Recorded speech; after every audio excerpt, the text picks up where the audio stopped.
Hello, I'm Matt Williamson at Williamson NFL. Good to have you. Last pod of the week, unless something crazy happens. And I was listening to Daniel Jeremiah and Bucky Brooks' podcast, Moving the Sticks. It's a good one. And they were talking about the Steelers trade, Ramsey and all that type of thing. And if you don't know, Daniel Jeremiah was a scout for the Ravens. And coincidentally, when I got fired from the Browns, he got hired the next day and maybe even moved into my office. I don't know. But I really respect his work. And he was talking about this trade, as was Bucky, who's also a former scout. And they started to really dig into the Steelers offseason. And why I bring up DJ is a big saying in his Raven days. And he was part of when the Steeler-Raven rivalry was at its best. Suggs, Ben, the names. And a big thing they would say in the Ravens, scouting room and behind the scenes, we have to build a bully. We're not making friends here. I'm not looking for someone to babysit my kids. I am building a bully. And that's what that rivalry was all about. And they said that because Ramsey's kind of a bully. Not everyone likes him. He is outspoken. He is nasty. He is physical. And they started talking about a lot of the Steelers offseason additions. Almost all those big name guys are that way. Now, it could go wrong. If this team starts out 2-6 and Rodgers is on McAfee and Ramsey's outspoken and all this stuff, sure. But Metcalf on the field is a bully.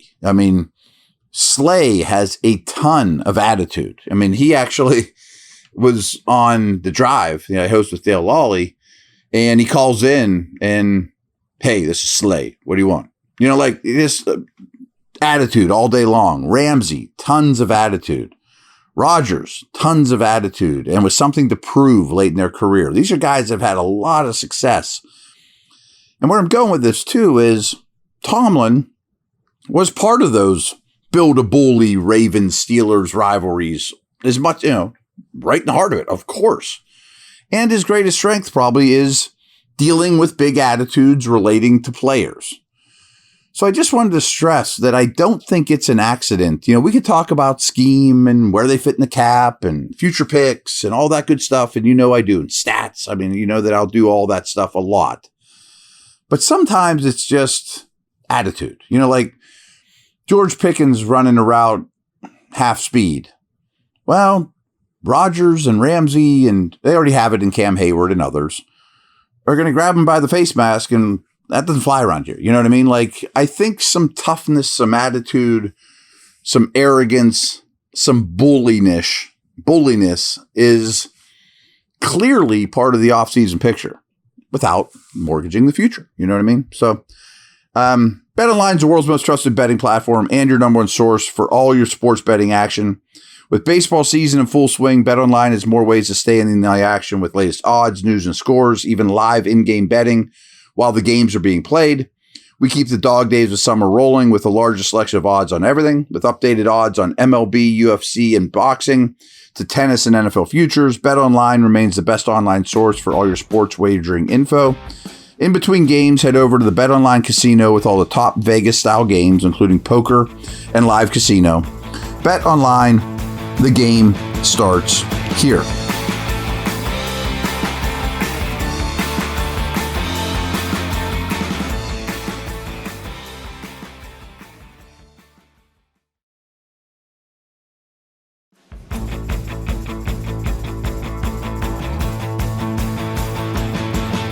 The other thing I have here, and I apologize, but I don't know who Johnny Chedrick is. But anyways, on Twitter, Donnie put out his top 25 Steelers of the 2000s, just from the 2000s. And a bunch of people sent me that direction. Hey, Matt, you got to check this out. I want to hear what you have to say about it, blah, blah, blah. Just the 2000s. We're not talking about Joe Green, L.C. Greenwood, Rod Woodson, etc. Now, that would be a fun list, too. And I have done that before. Just greatest all-time Steelers. But if we're just doing the 2000s, which is 2025, it's a nice chunk. It's a nice round number, the millennium. So I'm going to spin through his list super quick. He went Ben, Troy, AB, Faneca, Ward, Watt, Harrison, Hayward, Pouncey, Lev Bell at 10. Now we get to 11. Heath, Ferrier, Porter, DeCastro, Minka at 15. Bettis, Hampton, Timmons, Ike, Aaron Smith at 20. Willie Parker, Santonio Holmes, Lamar Woodley, Chris Boswell, which I'd love to see on there, and Jason Gilden rounds it out. So all kinds of people on Twitter ask me, give me your top 10. So I'm like, all right, I'll do it. What the heck? Because immediately I looked at his list, and I'm not here to criticize his list. I just wanted to throw those names out first so you could have them on the tip of your tongue, just so we don't forget anybody. That's why I named 25 that he threw out there. It's a good list. So I did my 10. And please, am I crazy or what? TJ Watt's number one. Defensive player of the year, could have multiple, about to become maybe the highest paid defensive player of all time, already was. I think he's clearly number one. I went with Antonio Brown, number two. You don't have to like him. He might be nuts, but he's the best Steeler receiver ever. And for a long stretch, it was him and Julio Jones as the best player at his respective position in the NFL. Ben, 3. Now, that felt rough to put Ben all the way down at 3. We know his accomplishments, but I didn't want to weight quarterback too much.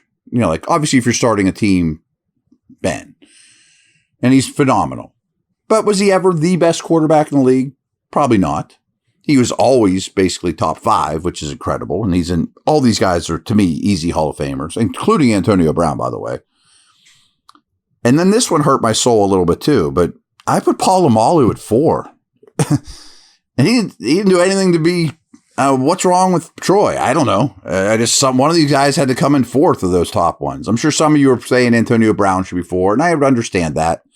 Troy also was one of the top 2 players at his position, like AB, for a long stretch. Unbelievable highlights and impact and transcendent player, very likable. So that one hurt, but I didn't know how to rank those top 4. I thought Watt clearly had to be 1. Then at 5, I was like, okay. Now I'm starting to have a slightly different tier.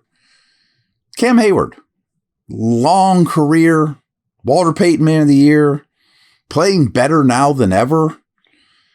Massive contributor. Then I went with Faneca, Hall of Fame guard.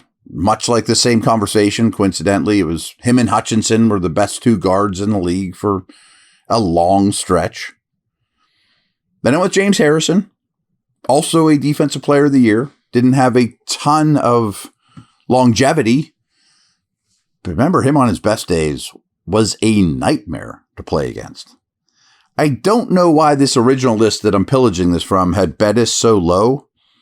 But I have Bettis next, and I wanted to just double check this one. I'm like, how long was he actually in the 2000s? He retired in 2000. He played through 2005, so he gave you 2000 and earlier, all through 2005. So I went with Bettis, but maybe I'm missing something. I didn't know why he was so low on that list. Then I went with Hines Ward, and I know Ward was much higher on the original list.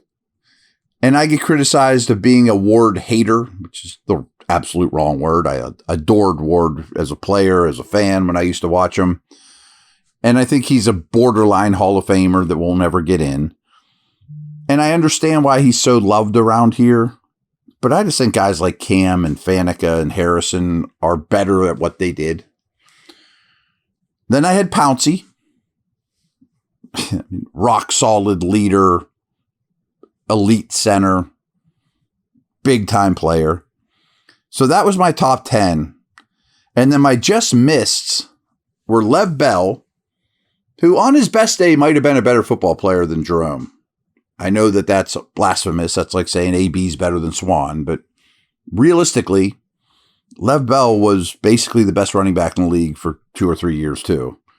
And Casey Hampton, who's a bit of a dinosaur, in terms of just run plugging noses, but few did it as well. I mean, I keep mentioning like these guys that are top 2 at their position for a long stretch. It was Hampton and Wilfork. Now, the list that I originally said has so many great names. It's hard to narrow down. It's an unbelievable organization. We've all been very fortunate to see all these players, even if we don't remember the 70s or Rod Woodson or those type of dudes. In the 2000s, we have seen a lot of stud players. Give me your list. Where am I short? Who am I forgetting? I don't think we forgot anyone. You could make the argument Boswell should be 5th. I mean, but he's a kicker, so I am going to hold that against him. Anyone that could knock on the door from this team, we did mention a few, obviously Watt, Hayward, etc. So just want to know your thoughts. Who am I too low on? Who am I too rough on? All that good stuff. I just thought this would be a fun way to do it at the end of the week. All right, guys. And then again, talk about building a bully. Harrison, Pouncey, Bettis, Cam Hayward, go back to the top of the show. All right, everyone, over and out.